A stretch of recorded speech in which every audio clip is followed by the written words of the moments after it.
So the other film I saw yesterday was Operation Finale, the new World War II Holocaust movie, because we haven't had one of those in a fucking while. I make a joke all the damn time. Like I said, apparently the Holocaust is making a comeback because it's just. I made that joke a while back. I'm.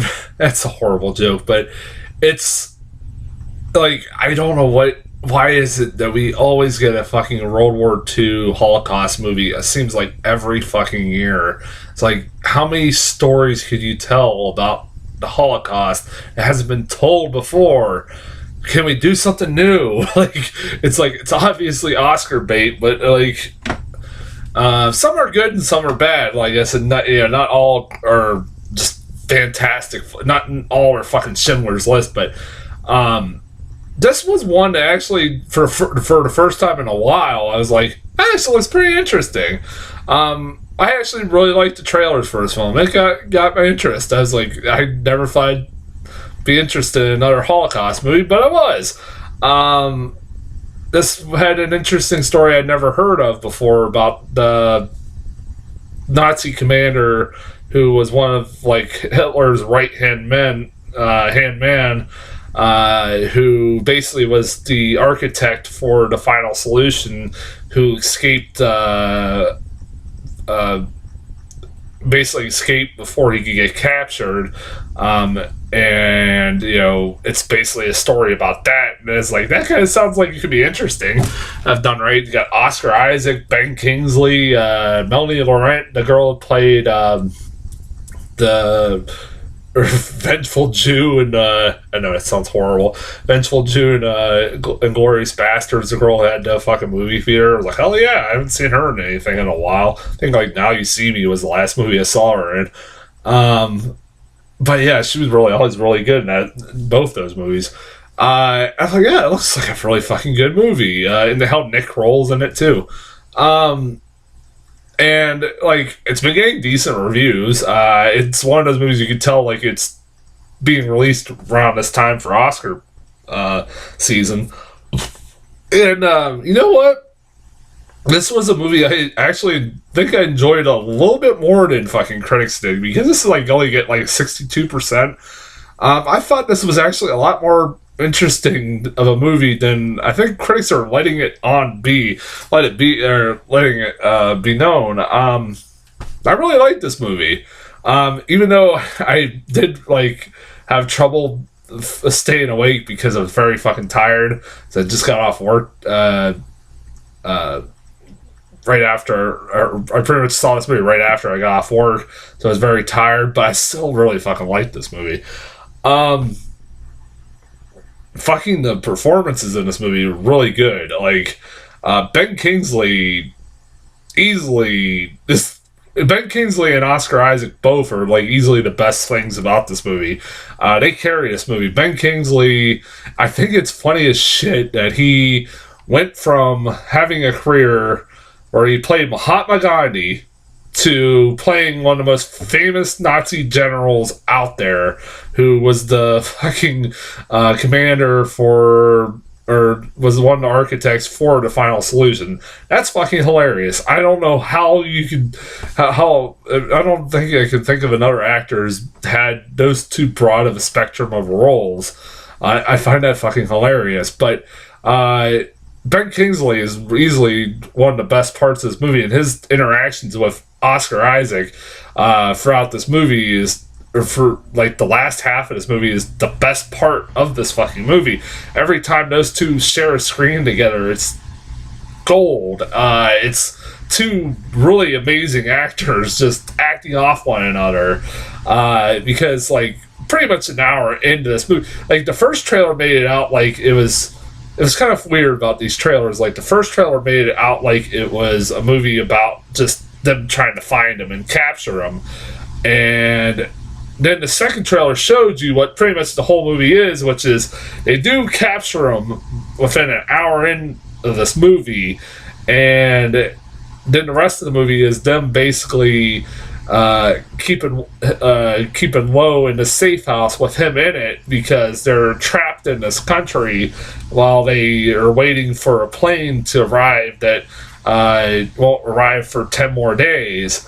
And so they basically have to keep him under lock and key and keep watch of him, even though all of these guys that are involved in this mission are all Jewish and are, have had family members that were killed during the Holocaust. And a lot of them, the majority of them, want this motherfucker dead. They just wish to fucking put a bullet right between his eyes. And it's like, it's interesting, like, because the movie showcases, like, him and Ben Kingsley and Oscar Isaac start a kind of, like, friendship-esque, somewhat. Like, they grow a little bit of a bond, which is weird because, Oscar Isaac's sister was a person that was killed by Nazis during the Holocaust, and he has a personal stake in this, but the whole movie, they're trying to get him, or Ben Kingsley, to sign this paper that he is willfully agreeing to stand trial in Israel, and so Oscar Isaac's got to start trying to sympathize with him and try to get him to try to sympathize with him to try to get him to sign this paper. And this movie kind of like makes him a sympathetic character, Ben Kingsley, even if he is a fucking terrible person for what he did. Like, they show that he explains throughout the movie that he was just a guy who was doing what he was told and what he thought was right for his country. It kind of is almost eerily, some of the stuff you hear about in this movie sounds eerily similar to what our fucking current president sounds like, but which is kind of frightening, which I'm sure is not like fucking coincidental. But it's like they make him kind of a sympathetic character, and like they like try to, like, he tries to bond with him to try to relate to him and everything else, even though he's a horrible man that was involved in some horrible shit. Like, they make him like I've never seen that fucking Downfall movie, which I heard made Hitler a sympathetic character, which I never thought any movie could do that, but apparently it did. A lot of people said I've never got around to seeing it. I've always heard that was a fucking great movie. But this is like kind of in the same, category. And like I said, I like it showing like maybe, this guy wasn't as bad, or like was just doing what he was told.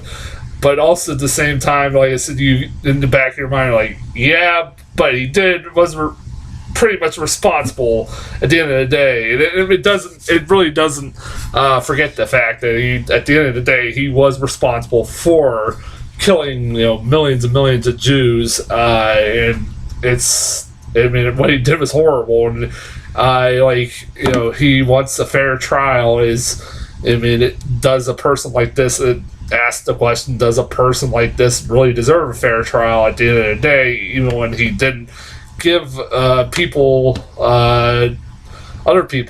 the right to a fair trial, and does this person? But it's like one of those kinds of movies, like, what's the morality there? Like I said, I like this movie. If there's anything that I can fucking complain about this movie, this was something I thought about later after I watched this movie, is like, what the fuck was the point of that girl that you follow throughout this movie? Like, I thought I walked into the wrong movie at one point, because it's like, they start the movie by pretty much like following this girl who is it's established as a girl that's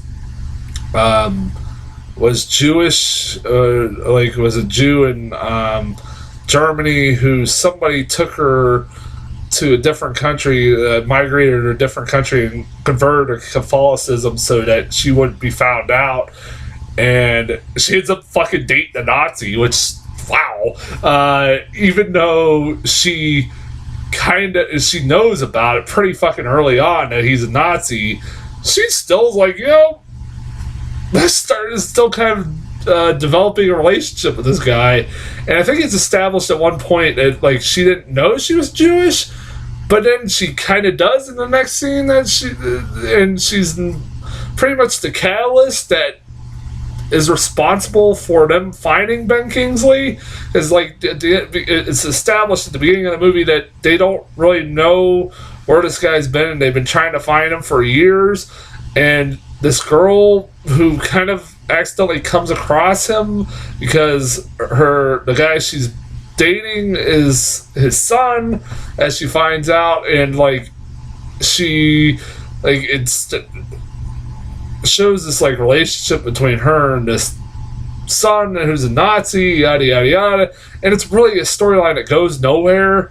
Like her storyline, and then like there's a storyline where the guy that's taking care of her is sent to prison, but barely even mentions that anymore. It's like, what the fuck was the point of that? Because it just feels like a distraction from the main story. Like, what was the point of that whole thing? You could easily cut that out.